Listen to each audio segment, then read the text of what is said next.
the leader in talk radio on the Internet, right here on K98Talk.com.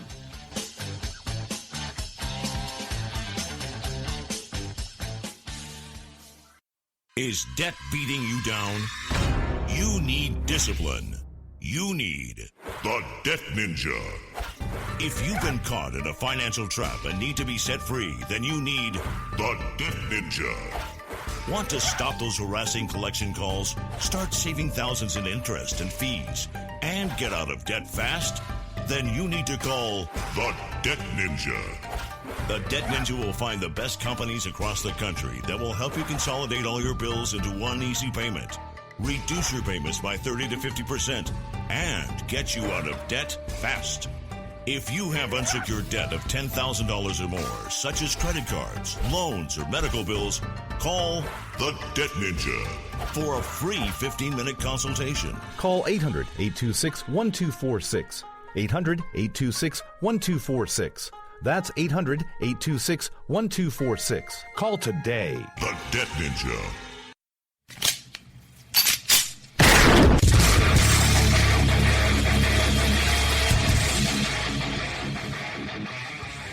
This is Slickery Trigger for Rebel Road Tactical. With proper care and feeding, your pistol will be ready when you need it. There to save your life. Shouldn't your gear be that good? Whether you need a holster for comfortable everyday carry or a tough-as-nails holster for your next training course, Rebel Road Tactical has what you need. Check us out on the web at rebelroadtactical.com.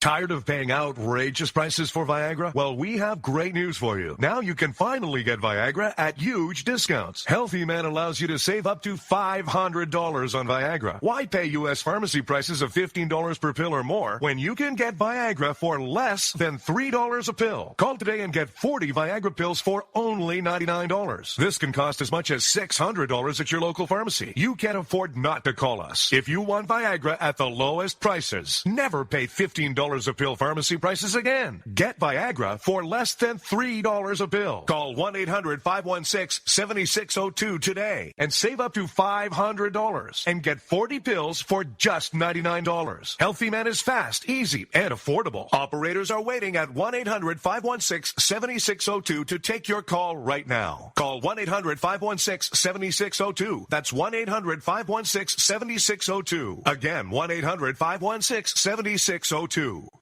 In these uncertain economic times, you've got to do whatever you can to save money. One of our biggest expenses can be our cars, especially when unexpected repair bills hit. Not anymore. If you own a vehicle with less than 130,000 miles, is less than 12 years old, has a warranty about to expire, or even no warranty at all, you could stop paying for car repairs. Roadside assistance, towing, and rental coverage are all included. Don't wait for the next repair. Make one free call right now to see if you qualify. If your vehicle is less than 12 years old, has less than 130,000 miles, even if it's out of warranty, paying for car repairs can become a thing of the past. Call us right now and get your car protected before your next repair bill hits. Get protection and no more repair bills. Call 800-696-1030. Again, 800-696-1030. That's 800-696-1030. 800-696-1030.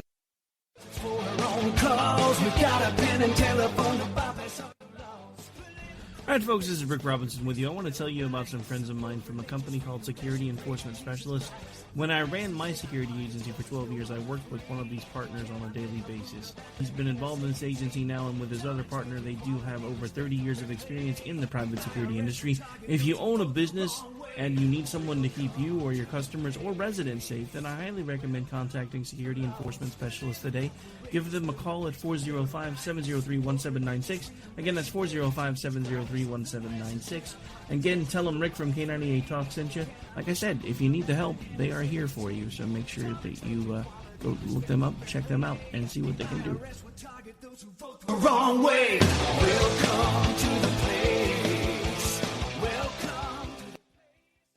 Individuals and businesses with tax problems, listen carefully. Do you feel like you're losing control over your finances? If you owe over $10,000 in back taxes or have unfiled tax returns, we can help you take back control. The IRS is the largest and most aggressive collection agency in the world, and they can seize your bank account, garnish your paycheck, close your business, and file criminal charges. Take control of your tax problems now by calling the experts at Tax Mediation Services and take advantage of the Fresh Start program and new laws that may allow us to negotiate a settlement for the lowest amount possible. Our team of tax attorneys and enrolled agents can stop collections and get you protected so you can take control of your financial future. Tax Mediation Services is accredited by the Better Business Bureau. Call now for a free case review and a price protection guaranteed quote. Call Tax Mediation Services now at 800-610-9050. That's 800-610-9050. 800-610-9050. The Internet will never be the same. You're listening to K98Talk.com. Wow. Good God, y'all. What is it good for? Absolutely. Now get ready to fight from within. You're about to go behind enemy lines. Roger, 3-2. Goliath copies all. Go ahead. Target is surrounded by multiple firms entering what appears to be a residential area. Requesting permission to engage. From the People's Republic of New York City, you're now going behind enemy lines with Gene Baradelli and Russ Gallo.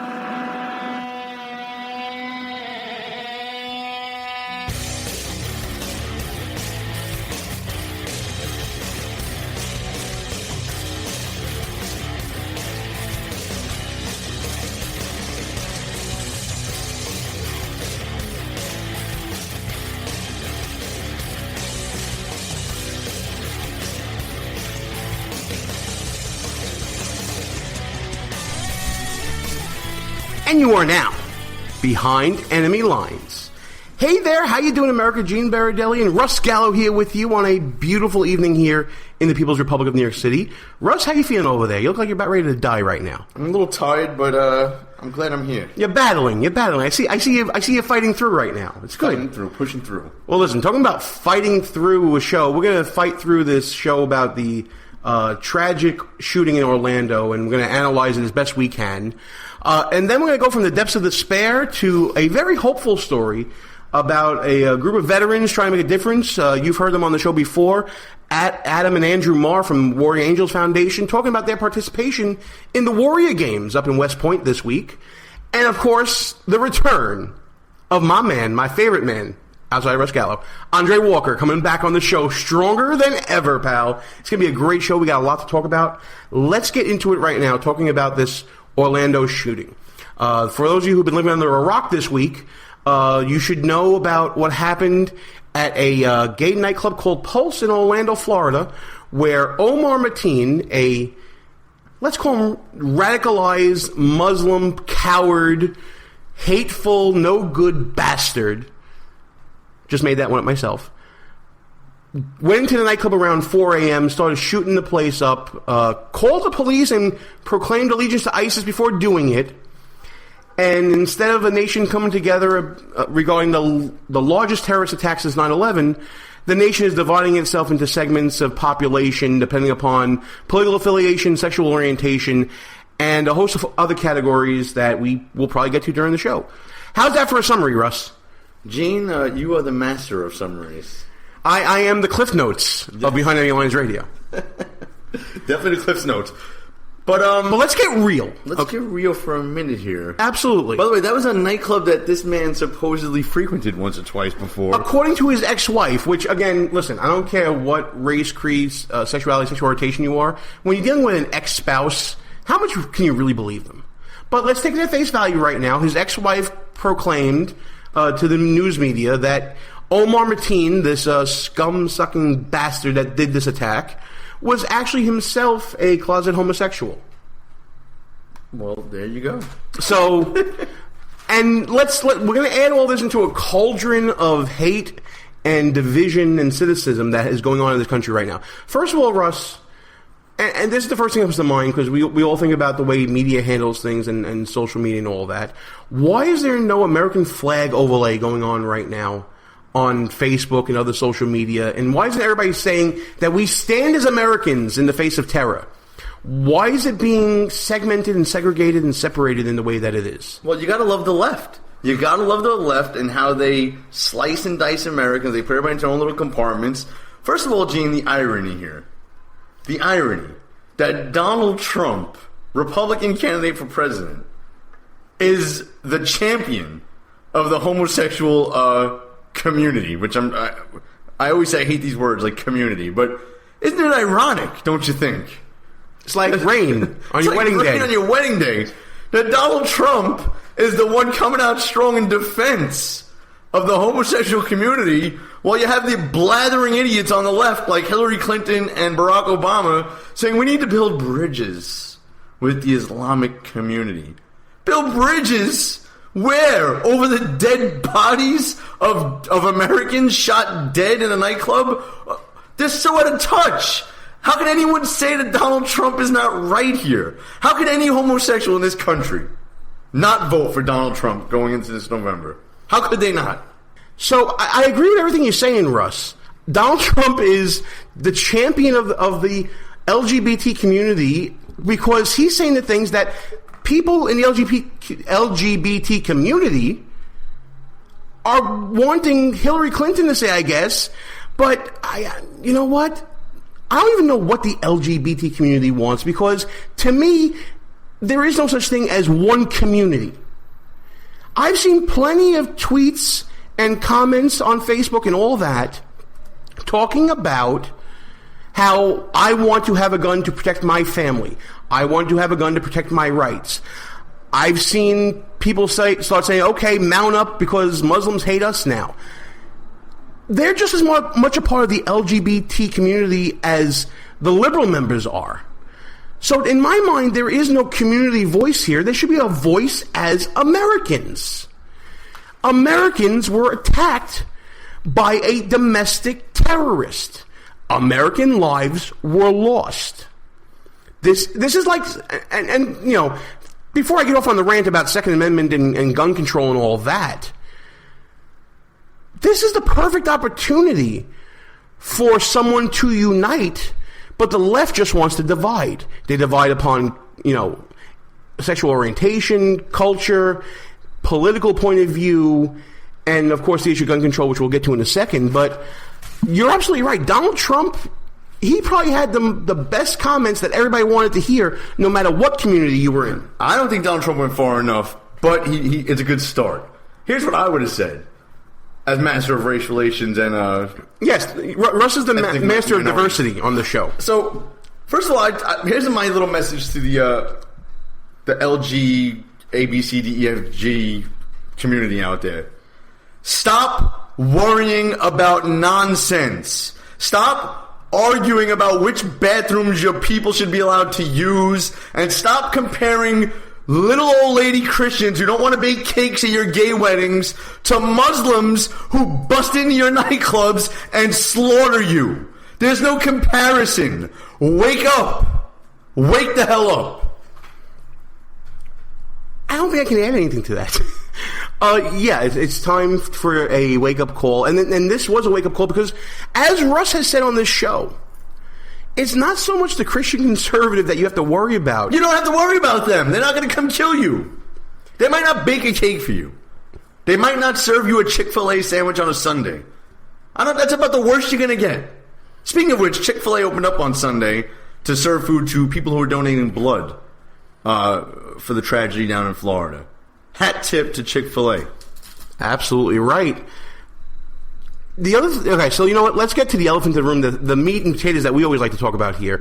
And this is the left's crusade against guns, when they really should be talking about Islamic terrorism and issues that actually matter. Well, as we all know, Gene, it was an AR-15 that did it. No, it wasn't. Oh, no, it wasn't. Listen, for days we've been it was a 6-hour rifle. Well, that's the same thing. Well, listen, a 6-hour and an AR-15 are exactly the same, except for the fact that they are exactly not the same. So they got the gun wrong.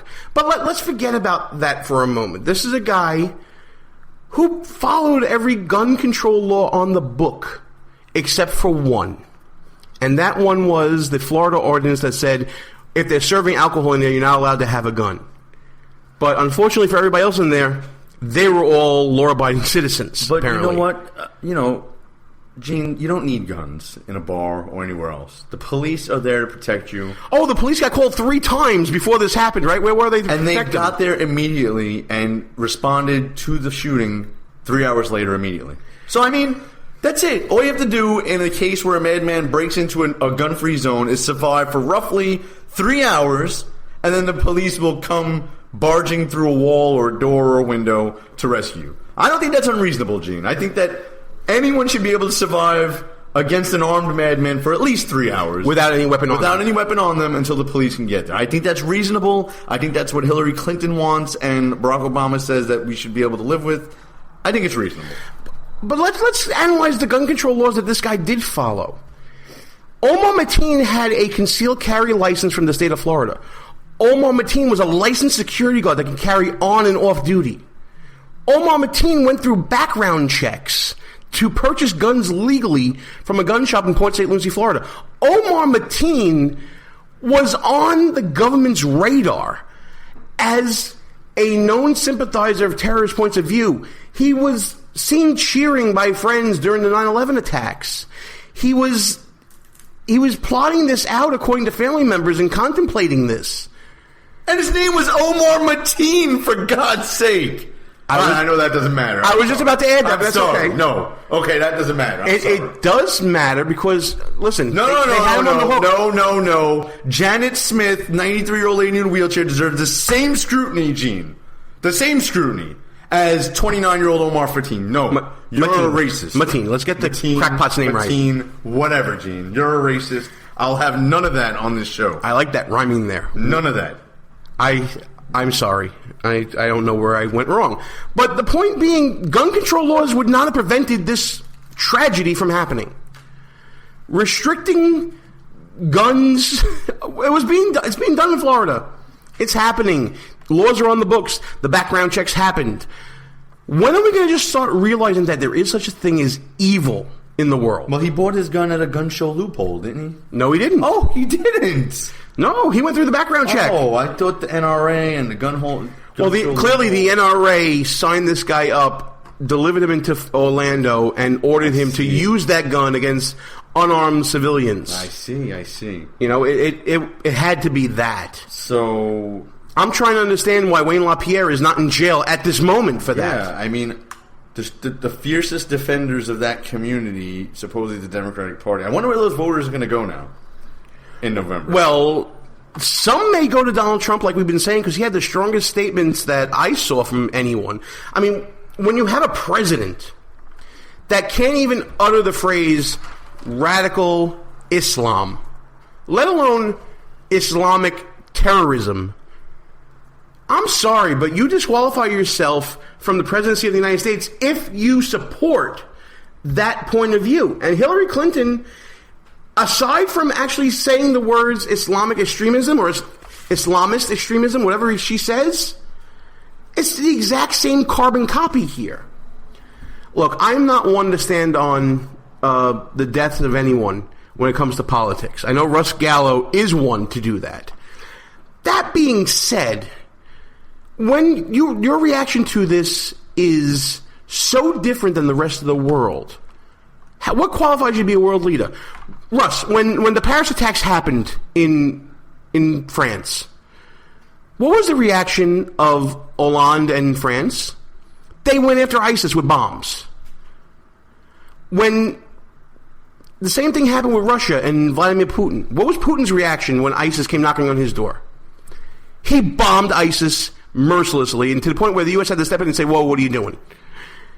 When President Obama has a domestic terrorist attack happened here, he fails to call it what it is, does nothing except blame guns, and does this schadenfreude nonsense, blaming our own culture for someone else from another culture coming to kill us. Come on already, man. This should be self-disqualifying. Look, by the way, we got a chat room going here, folks. when we do our live show Tuesdays on Spreaker at 10 p.m. at www.behindthemelines.radio.us. As I'm looking in the chat room, in big capital letters, there's a comment from our friend Andre Walker saying, even the French took action. Are we now lower than the French when it comes to domestic policy? Or even foreign policy? Come on. Is anyone else tired of the Obama condescension towards the American people? The superiority complex is palpable, isn't it? He still calls them ISIL when he's the only one left calling them ISIL and everyone else calls them ISIS. Like, it's so condescending. And he comes on TV and today he's talking about, well, what difference would it make if we called them Islamic extremists or Islamic radicals? What difference would it make? Would it make them rethink what they're doing? No, Mr. President, it might not. But I'll tell you what, sticking your head in the sand ain't helping. All right? If during World War II, Franklin Roosevelt refused to acknowledge the existence of Nazis, called them Central Europeans, and refused to acknowledge that maybe not all Germans were Nazis, but all Nazis were German at the time, where would we be, Mr. President? How can you solve any problem? Just from a fundamental standpoint, think about your own life. How can you solve any problem if you refuse to identify what the problem is? The problem is not gun control laws. The problem is not the production of rifles. The problem is not people that are law-abiding getting access to these weapons to protect themselves and use them for a lawful purpose. The problem is that there is evil in the world, and that evil right now is named Islamic terrorism. Come on, whether it's from overseas or here in this country, they're getting it from somewhere, some perversion of their religion, if you want to even give it that. Some people, I would dare say that if you read the Quran and you read about homosexuality in the Quran, you're not going to find any pleasing or even neutral statements in it. Let's call it what it is here. It is the acts of extreme, radical, evil people. And I've been saying this for years, folks. At the end of the day, I'm going to be all right. I can grow a beard. I can too. I can pay a tax. I know some Italian women who can grow beards too if they need to. I can convert. I'll be all right. Women and gays, the weakest amongst us, you better watch out. So now what are you going to do? Let me pull a Hulk Hogan on everybody. What you going to do, brother?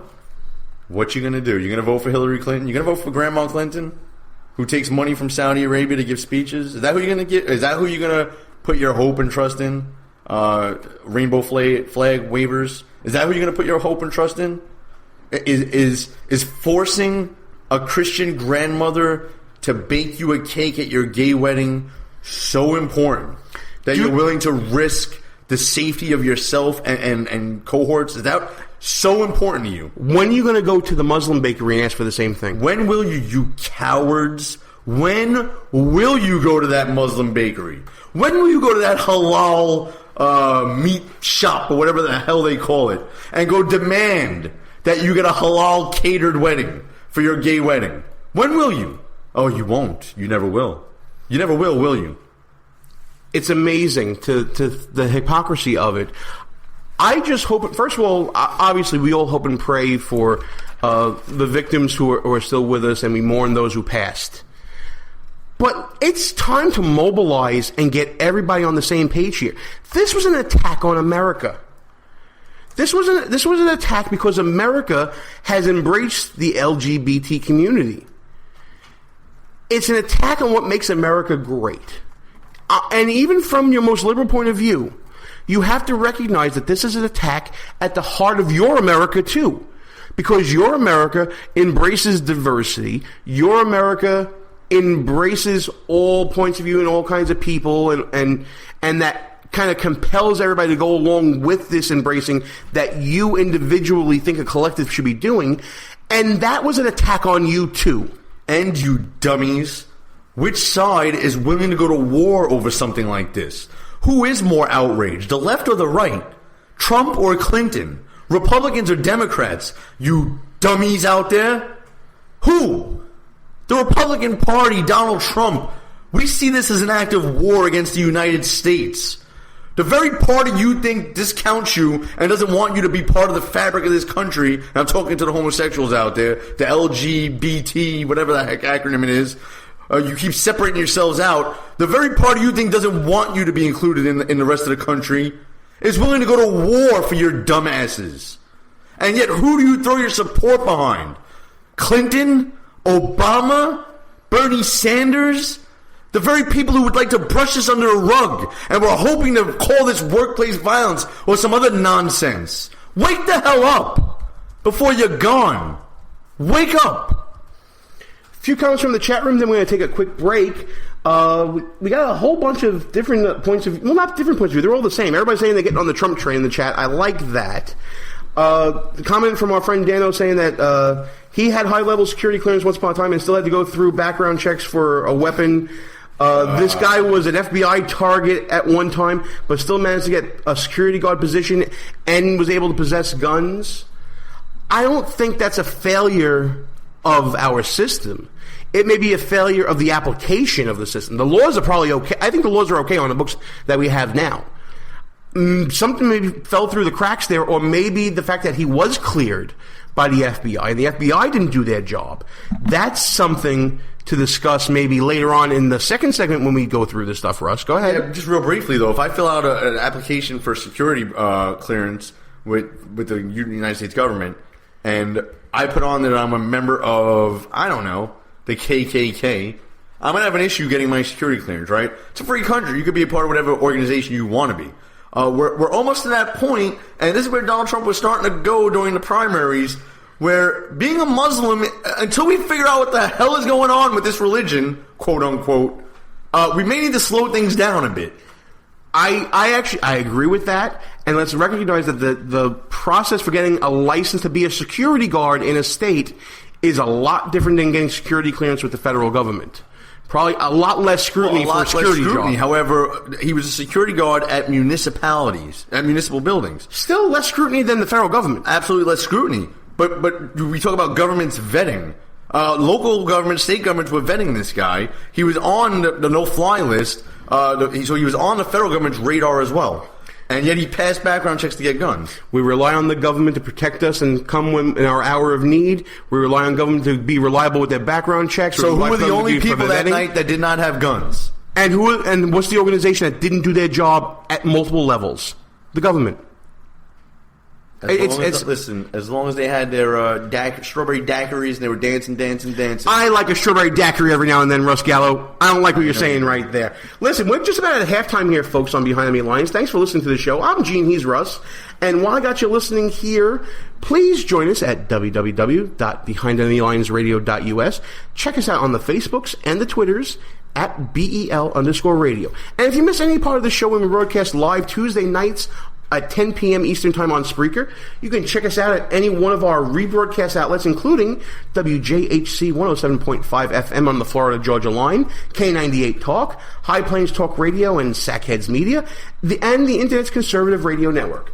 And if you miss us on any one of those rebroadcasts, you can download us on demand or listen at any time at iTunes, iHeartRadio, Stitcher, Podbay, Player FM, Spreaker, TuneIn, and discover us on Google Play Music.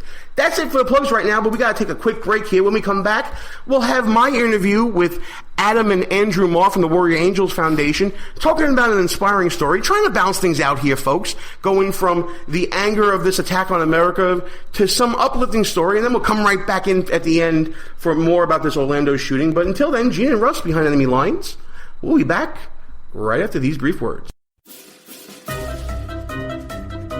If you're a long-time listener of the show, or maybe this is your first time listening, you can probably tell that me and the gang here, we like to have our share of fun, whether it's on or off the air. We talk about 2-drink minimum radio and no medication Wednesdays or whatever day it may be.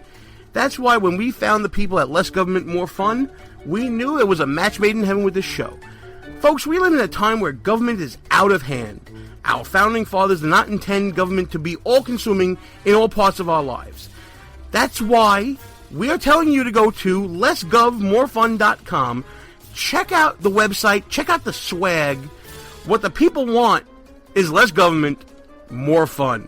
Pass it on. Make it happen.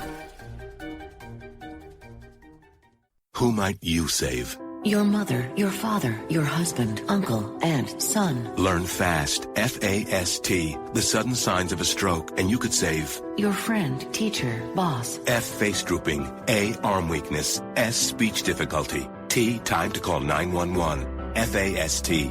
That's F, face drooping. A, arm weakness. S, speech difficulty. T, time to call 911. The sooner they get to the hospital, the sooner they'll get treatment. And that can make a remarkable difference in the recovery of your neighbor, the waiter, grandmother, grandfather. So learn FAST, the sudden signs of a stroke, then pass it on, because you never know who might save you. Your wife, your colleague. Spot a stroke fast. Visit strokeassociation.org. Brought to you by the American Stroke Association and the Ad Council. Behind Enemy Lines Radio is all about being right. No, seriously, it is. If you ever listen to Russ Gallo or me go back and forth on some issue, we always want to make sure that we remember who said what and when we said it. That's why we go to goonrecord.com. It's a brand new social media website. Challenge people on what they believe, whether it's in politics, sports, entertainment, finance, whatever. There's a category for you at goonrecord.com. Check it out right now. Tell us, what do you stand for? It's time for you to go on record.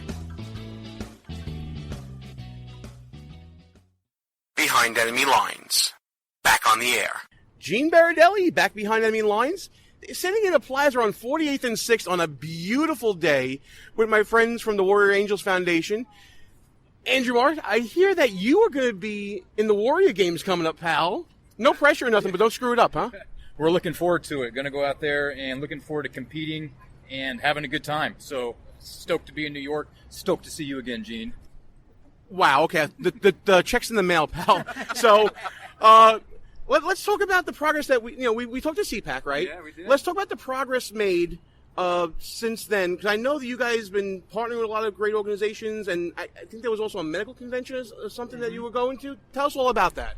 Well, what's been going on is we're challenging the status quo by offering a superior alternative, and we're doing that by setting up our own network of physicians that can treat the underlying condition for traumatic brain injury and post-traumatic stress. And so that's what you're talking about. You're talking about the physician training. We trained 42 physicians in Orlando last month. Yep. Phenomenal turnout. Most of those physicians were former military, so veterans. And Dr. Gordon, the top neuroendocrinologist in the world, is the one who taught the class. And so now we're expanding our network, so it's not just Dr. Gordon. So we're having additional 80 doctors throughout the country that are able to treat our veterans, and that's what we're all about. All right, and of course, your brother Adam is with us. And by the way, there was an amazing video on social media talking about the relationship between you two guys. Adam, why don't you talk about it a little bit? And for those who have been living under a rock and haven't seen it on my page, because I've been pushing it like crazy, go ahead and tell everybody about that video. Yeah, so that video, we did that just a couple months ago, but it's pretty much the culmination of trying to get everything together that really embodies our journey over the last 2 years through this process. And more than anything, what we wanted to say is, hey, Andrew's story resonates with those that are affected. They can relate to that. My story resonates with the 5 to 25 friends and family members that have a loved one going through something like this. And so that was the idea behind the video. And what I wanted to share and convey was just how somebody that was doing so well in life, that was so optimistic and had everything going for them as with a career as a Special Forces Green Beret, could basically fall off the deep end, and how that impacted me as a family member, what it did to our family, what it did to his own family, and then collectively how we came together and started looking for answers and solutions. Yeah, we want everybody to know what the effects are, where they stem from, how that treats the specific individual gene, but not as important, what that means to the family, to the friends, but then also provide the solution to stop and improve quality of life. Well, let's focus on that for a second, because obviously when you're going through with PTSD, traumatic brain injury, right. I've always found that whenever someone is going through something medically, it's the families that take the brunt of everything, because there's a lot of slack to be picked up. Is there? Do you at least envision a component to what you're doing as sort of a family counseling arm as well, to kind of bring it full circle for the family to deal with? Is that something that may be considered in the future? Adam, what do you think? Yeah, because and we have had the opportunity for Andrew to go and do some of that stuff with his family. It was beneficial, but what we saw was that we didn't fix his brain first, and so as a result, we couldn't really fix him and fix the family because we didn't get down to the root cause. So I wasn't geographically located with Andrew when he was going through all that, and it was hard enough on me. I was still in the Army. I was still in charge of soldiers and doing everything I had to do, and it stressed me out just hearing and trying to figure out how we could help him. And then you put those same implications inside one house with 5 children. He had 4 at the time, and the 5th came, pregnant wife, and then, still trying to figure out, hey, am I going to be able to be a Green Beret anymore? No, am I even going to be able to have a normal life anymore? Mm-hmm. Yeah, so, and Adam can give that perspective, and so we think that is what we're giving, the opportunity for people to start the dialogue, right? To say, okay, well, this is what they are going through. I can expect the same things. And now we have our own community, if you will, of the veterans and service members that are treating, but also the wives as well, are, the family members. So very much so, Gene, but indirectly. Right, and of course, through your struggle, we highlight in your story the work of Dr. Gordon, Dr. Mark Gordon, the neuroendocrinologist that's been helping out. Talk a little bit about the relationship that you have with Dr. Gordon and how that's grown as your condition has improved. Yeah, well, I say me and Adam both have a very special relationship with Dr. Gordon, Mark as we call him, but he's family to us, and I'm alive today because of Dr. Mark Gordon. We have over 120 veterans now, Gene, that are alive today because of Dr. Gordon. 120, that's more than when the last time we spoke. Yep. Yeah. So, we've been trying to treat as many people as we can. So, we've done a lot since we talked in February. But Dr. Gordon is an incredible man. Is a pioneer in this field, the expert in neuroendocrinology, specifically in traumatic brain injury. And he is a very, very unique individual and has personally invested a lot of money without any fanfare to treat veterans.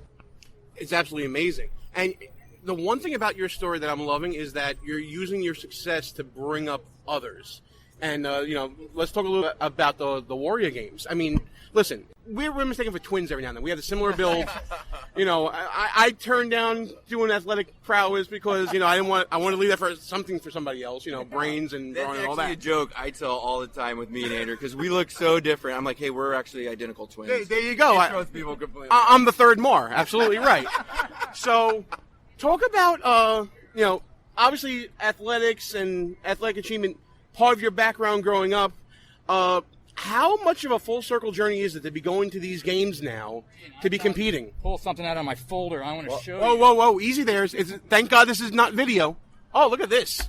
This is a medical file. I know what this is. Medical file from my medical evaluation board. You can see it's about 3 inches thick. I can see it. Yeah, absolutely. Mine was about this much. Yeah, and we're talking about less than an inch thick. Listen, as an attorney, I'm used to working with medical records all the time and going through them. It's such a different level of education, isn't it? I mean, you have to really know how. It's like reading a different language sometimes. Yeah, it is. And to have a neuroendocrinologist on your side to kind of translate patient to doctor has got to be huge. Oh, it is. And the thing I want to drive home about this file is there's 32 rated disabilities, so-called disabilities from the VA here. So they rated me as 100% disabled. A year and a half ago, I was having such bad migraines, double vision, balance issues. I couldn't even remember how to drive home. I had no quality of life. I couldn't even think about competing at a high level in an athletic event. And now, through the help of my family, through the help of Dr. Gordon, we were able to come out of it, come to the other side. And now we're saying we want to just live again. So we're competing at the Warrior Games for 2 reasons. 1, to train and just to live life to the fullest. But 2, to show everybody else out there who's suffering any kind of debilitating injury, be it visible or not visible, mental or physical, you can come back. You can pull yourself out. You can get the help. you can repurpose yourself and compete again in life, whatever that means to you. That's what the Warrior Games is all about. And so it's really cool because Andrew's living it and breathing it. But it's not just special and specific to him. We actually have 2 of the employees that we brought on in the foundation are former Army soldiers that have been affected by TBI that are on Dr. Gordon's treatment. Andrew himself is the CEO of the foundation, and I wasn't affected nearly like he was, not even a small degree. And I got to try my darndest to keep pace with him with where he's at now. Now, a year and a half ago, it wasn't that story. So he's gone from the depths of despair back up to the top, to the pinnacle. And he's doing that in the Warrior Games, but that's happening within the foundation for the 120 veterans that are on the protocols, which is amazing. Yeah, so we're saying nothing here is exclusive to us. We're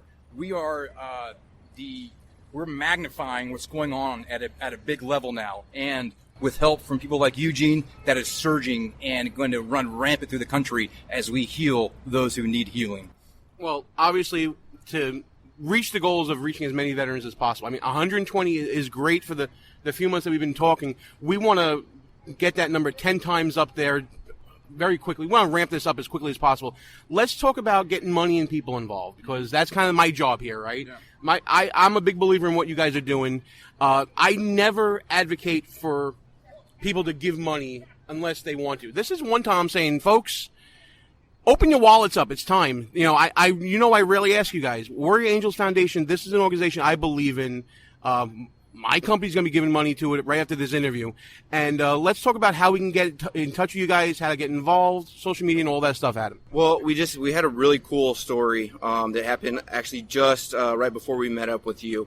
And this is part of that veteran outreach right before we get into the money. And this was a regional director from Wounded Warrior Project up in Alaska reached out and contacted us. He was a former EOD, so same kind of line of work as Andrew. And I asked him how he found out about us, because he was inquired about our foundation. And he said, well, I stay on top of TBI and PTS, and I'm constantly reading the latest to understand it better and help our veterans better. In these last 2 weeks, I've come across all of your stuff, and it's incredible what you guys are doing. We want to bring you guys up. We have 800 veterans that are getting together, and we want to be able to offer and talk Warrior Angels Foundation with them. So this is somebody who's an organization that has some bad publicity lately. We've been asked about them all the time. We do have Warrior in our name, very different organizations. But for them to come and validate what we've already seen, what the results are already showing, is incredible. So the other side of that is we're going to have so many veterans that need this, and we can't do it without the organic donations. That's how we run. That's how we operate. Yeah, and so we've set this thing up, Gene. We run a business, and it is a nonprofit, but we run it like a business. And our business model is immaculately incredible. And the way we do it is we don't need a brick and mortar facility. We don't need to send our people to a doctor's office or any of that. So what we do for the process is once somebody is cleared for funding, we send them a lab kit from our lab in Florida. They receive it at their physical location at their house. We send a mobile phlebotomist to their house to draw their blood. The phlebotomist sends that back to Florida. They're gonna run and get that data, send that data to Dr. Gordon in California. He's gonna write a detailed report, send it to you via FedEx, and email it to you as well. We will then do a Skype consultation, a one-on-one. He's gonna go everything that he's found in detail, so you have a really good understanding of what's going on. And then we'll talk about the protocols that we're going to instill to treat the underlying condition. After that, he'll send us an invoice. We'll pay it. And so we've brought world-class care to the veteran or service member wherever they're at without having to leave their home, without having to go to a doctor's office or wait in a waiting line. And we're so incredibly proud that we've brought that to them. Yeah, we do it all through the website, www.waftbi.org. That's www.waftbi.org. And from there, you can go and fill out and apply for this treatment.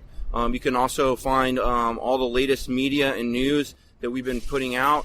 You can find links to Dr. Gordon, his research, and his study. So it's a wealth of information. It's for the family member, it's for the affected, and it's for those that want to get involved in support. Yeah. We have multiple ways that people can support. And I also want to say, Gene, that those are those people that are on the edge, hey, should we do it? Should we not do it?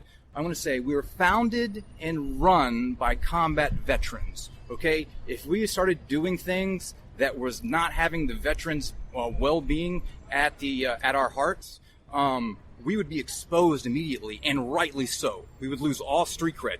But we have incredible relationships and street cred, so to speak, because of the way we do business. Last year, 84% of everything we took in went to go directly to treating a veteran. And again, we are challenging the status quo being the current system, which is predicated on sickness, medication, and psychotherapy, by offering a superior alternative. If that's not the American way, if that's not John Wayne and July 4th and apple pie, I don't know what is. And we've had this conversation before about you're treating the symptoms, not necessarily the disease, when it comes to traumatic brain injury, PTSD.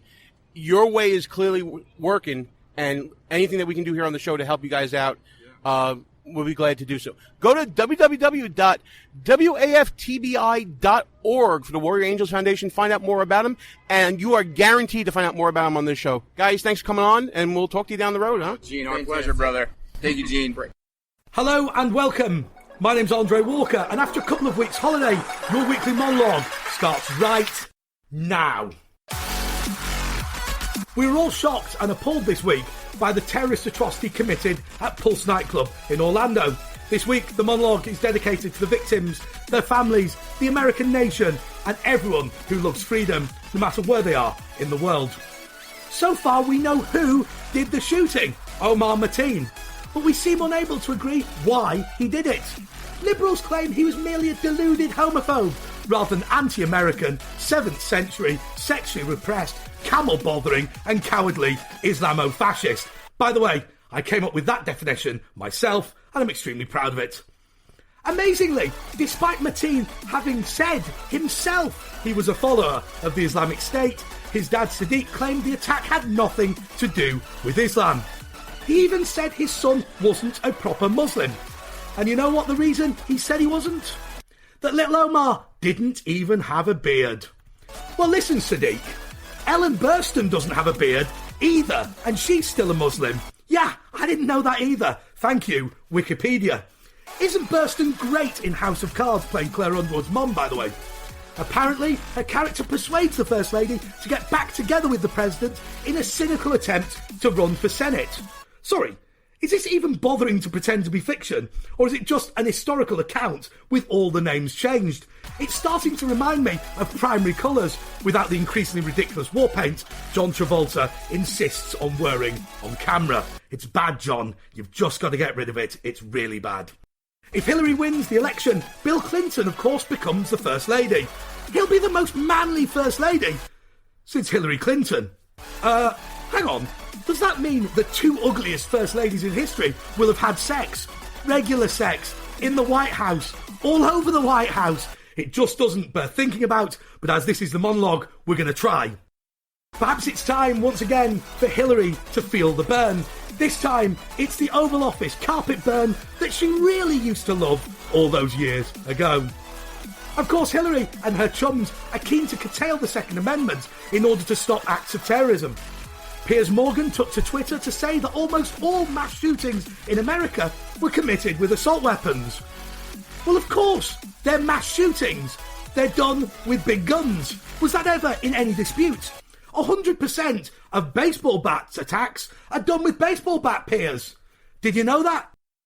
If that's the best analysis Liberals can come up with, we're in for a very, very, very long summer. That's the monologue. Just time to announce last week's poll results. Every pollster in the country asked the British people whether they wanted to leave the EU next week, and the majority of them said yes. We all know Vote Leave uses red as its colour, so I'd like to say that that's yet another example of a red nation rising. Until next week, goodbye. Check out Andre's column at townhall.com. Check it out on Twitter at AndreJP Walker. And read Andre's work here, Behind Enemy Lines. Now back to the show. Gene and Russ, back behind enemy lines. We want to thank Andre Walker for coming back to the show. It's been a long time coming. We're glad he's back. And we were discussing Andre's but I wanted to thank stuff. Andre It's great. first that I don't think we've mentioned Hillary and carpet burn in at least 6 months on the show. It's been a while. Thank you for bringing it back. Reset that clock. Absolutely. I know it's just, by the way, thank you, sir. But Russ has a suggestion for a segment on the show involving Andre. Go ahead and discuss that real I want quick. to do something where Gene and I say the same exact thing and then have Andre say it and see who sounds more educated or whatnot. You know what I mean? Well, exactly. For some reason, when I say things or Gene says things, people kind of like... Yeah, right, whatever. Off. Yeah, right, whatever. But then when Andre says something almost the same, but with he's so distinguished. He sounds so smart. I want to see that. I'm dying to see what the outcome of that is. And Andre said that he is actually his idea, and he's 100% down to do it. And by the way, my request for next week's monologue is definitely going to be about the new mayor in London. Please, we briefly chatted about it in the chat room earlier, Andre. Give us the lowdown on your views on that. Absolutely. And by the way, check out andrewalker.uk, his new website, which we got to add into the plugs later on as well. Back on topic, though, Russ, and before we get back on topic, actually, thank you to Andrew and Anna Marr from Warrior Angels Foundation. They're doing some great work. You'll be hearing more from them in the weeks and months to come this year and beyond. We're going to get behind them in a big way, Russ, for sure. Back on topic. This Orlando shooting, where do we go from here now? Are voters of this LGBT quote-unquote community going to give a new look at Donald Trump as a result? I think it's almost inevitable. I mean, at the end of the day, every group of people in the United States puts one thing above all else: remaining alive. That's usually your number one priority when you go to the poll booth. Let's see. Keeping money maybe a little higher, but... yeah, staying alive is kind of like the goal of life. Let's just put it this way. George Bush lost the popular election in his first election. He lost it against Al Gore. After 9/11, George Bush's popularity was through the roof. Support for the wars in Iraq and Afghanistan through the roof. And he won a re-election against the guy who's the Secretary of State now. But the difference between then and now is this attack seems to have been targeted at a certain segment of the population. Is it the responsibility of the people within that segment to wake up and lead top up, or is it going to come from top down or bottom up? See, but you're falling into like the left's paradigm here, where go ahead and tell me how. As a segment of the population, and dare I say, like Ted Cruz almost sees things like whether there's New York values and everything else. And by the way, I'm still a Ted Cruz guy, and there are New York values. But 9/11 happened in New York City. I didn't hear Texans saying, well, it's that segment of the population that needs to wake up because it's all liberals in New York City that were attacked. No, the right doesn't say things like that. The right sees this attack in Orlando, the attack on 9/11, the Fort Hood shooting, I can go on and on San Bernardino, as attacks against this country. It's only the left that slices and dices Americans into smaller groups where we can just write them off then. That's not what the right does, and that's not what this country is about. And if you don't believe that, take a look at the initial reaction on social media. Again, we talked about this earlier when we were talking about Pray for Orlando and all that. Did you see an American flag in a lot of those memes, or did you see a rainbow flag? And that sickened me, because I was watching the TV, and I see in San Francisco they had some gay pride parade, and I get it's a gay pride parade, but every time they mention Orlando, they're waving the rainbow flag. What country does that represent? Stop it already. Stop it. Become part of the winning team. Get on board. And I'm not just talking about Trump.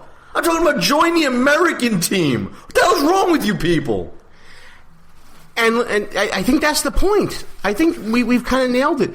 When you pray for Orlando, it's an American issue. When the attack in Paris happened, everyone had Paris flags overlaid on their Facebook profile picture. Remember that stuff, guys? When the attacks happened in other places outside of America, you see that country uniting in their national identity and looking to get their pound of flesh, so to speak, from the terrorists to try to eradicate the terrorist element that hurt their nation, their people. America better wake up, man. I mean, listen, 9/11 was an attack on America. The attack in Orlando is an attack on America, because what is more American lately than the idea that there is an equality between people who are gay and straight? If there is such an equality as Russ is saying, then you're an American first. And everything else comes later. You're an American. Look at the left, Gene. Look at what they do. They shut down or try to shut down Donald Trump rallies. They attack Trump supporters, attack them openly while the police watch. That's despicable, by the way. The people who run those police departments ought to be ashamed of themselves. And what flags do they wave at these anti-Trump rallies? Look what the left does on college campuses. But what flags, Gene, before you go? What flag do they wave? At the anti-Trump rallies while they're beating up mostly white Donald Trump supporters. There are all kinds of flags, but one of them is a rainbow flag. The freaking Mexican flag at the Trump things. In California, yes. I don't know about other places. And the Bernie flags, all this other crap. But they don't wave American flags to the left. Why not? They burn American flags whenever they do have them. Diana in the chat room got your question right, so Diana's now 1 point ahead of me. But what you were talking about just now about the Trump rallies made me think about what's going on college campuses when you have progressives and lefties blocking access to arenas and discussions where conservative speakers are invited to speak. One of them, by the way, a conservative gay activist in Milo Yemdana from Breitbart. Sorry, Milo, I don't know how to pronounce your last name. I'll get on that real soon. But point being, this is what you're absolutely right. This is what the left does: divide and conquer, and then make them turn out at the polls and keep them in the same or as worse state as where they are now. Because progress is not really progress when you vote Democrat. What are you smiling about over there, Russ? You're doing something over there. Speaking of accents, Andre just kind of bashed mine a little bit. You see what he wrote about? No, he's actually bashing me. One accident. Okay, Russ sounds like a more intelligent Rocky. That's pretty good. I like that. Hey, yo, how you doing? Listen, we got a little bit of show left here. I think we're not exactly time for final thoughts, but let's wrap up this segment and let's leave the people with a little zinger here, Russ. I know you always like to leave emphatically when you might drop out of here. So, well, I don't know. Maybe we'll talk more about this next week. But what about we're definitely be talking about more mayor of London? Happens to be a Sadiq Khan. Sadiq Khan happens to be one of them. One of his first orders of business, from what I understand, is that he basically decreed that there will be no more racy type photos in any advertising throughout the city of London. Well, that counts us out, Russ. Now, I was saying, little known fact is actually Mayor de Blasio of New York City actually decreed that Gene and I should show less skin in our advertisements. But that's finally something we can all get behind Mayor de Blasio with here in the People's Republic of New York City, by the way. But this London mayor, this is bigger than people think. You may think, it's no big deal, that crazy London mayor and his shenanigans. This is huge.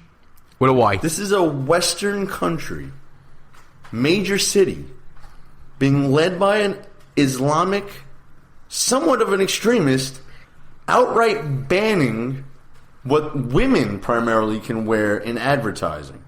If you don't think that's a big deal, and listen to think about what I preach about the left.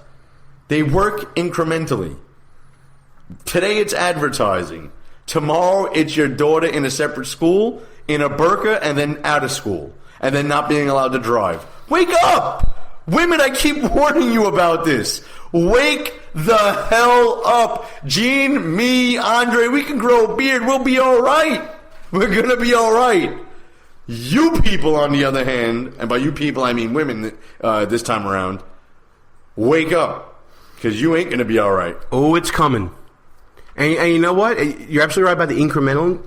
And here's what I think we should be doing right now, Russ. I think every white guy out there, talk to one woman out there, not just find out their number, but let them know that if and when the time comes, they're going to rely on you. They're going to laugh you off, of course.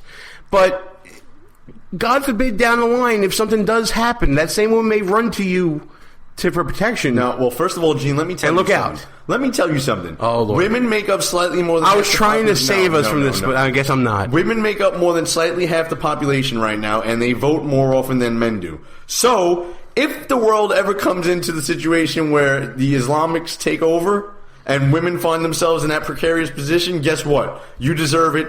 and I'm not going to help you. Don't come to me for help. I'm going to enjoy my life. I'm going to have 18 wives. You're all going to be cooking and cleaning around the house. That's it. This is your chance to stop it now. Once it happens, don't come to me. I'm not picking up a rifle to fight for you. You need to pick up a rifle and stand a post now.